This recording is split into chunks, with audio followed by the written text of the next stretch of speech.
Hello everyone. Actually, there are 4 parts.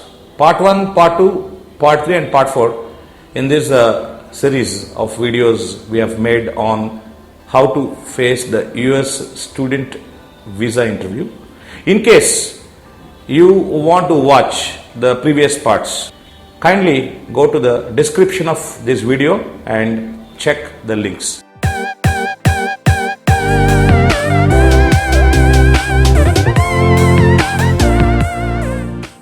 Hello friends, this is Raghu again from Prasanna's Overseas Academy.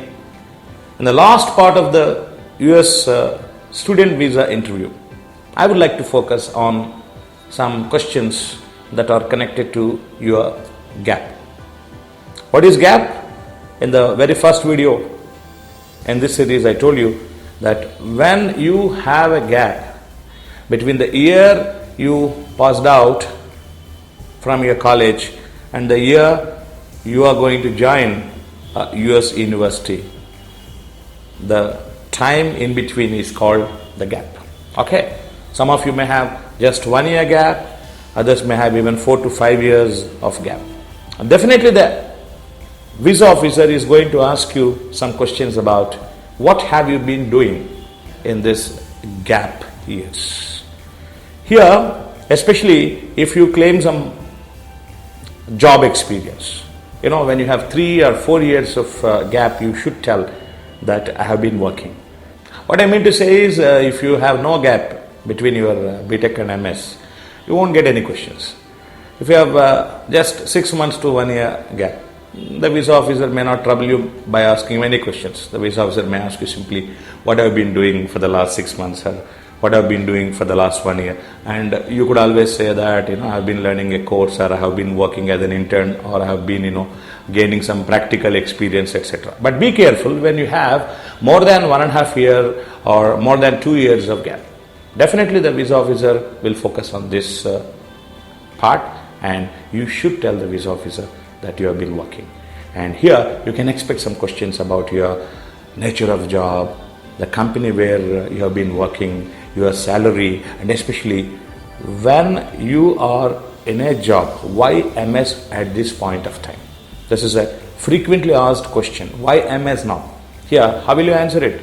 You can always tell that while working on so and so technology, I realized the importance of more theoretical inputs. I thought that if I study MS, I can improve my theoretical knowledge in this specialization, so that when I come back to my job, I can get a better salary, or I can get a better position. So always link your MS or your MBA program or your master's program with the job that you have been into, and establish very clearly that the master's program or the next level of education you are aspiring for is a logical sequel, or it is linked with the kind of job you have been into.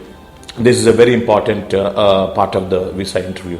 And nextly, you will definitely get a question, what will you be doing after completing masters? Here again, you can always say that, in this technology, there are many companies in our country, and they offer me a nice job, and the visa officer may ask you which kind of position are you going to get, and what will be your salary, and also you should once again establish the fact that the master's degree or the degree that you are going to get from the US will have a very sound base of job opportunities back in your country.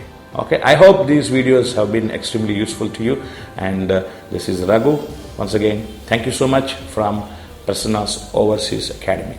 If you are interested in watching these kind of videos, please like, share and subscribe to our channel Prasanna's Overseas Academy.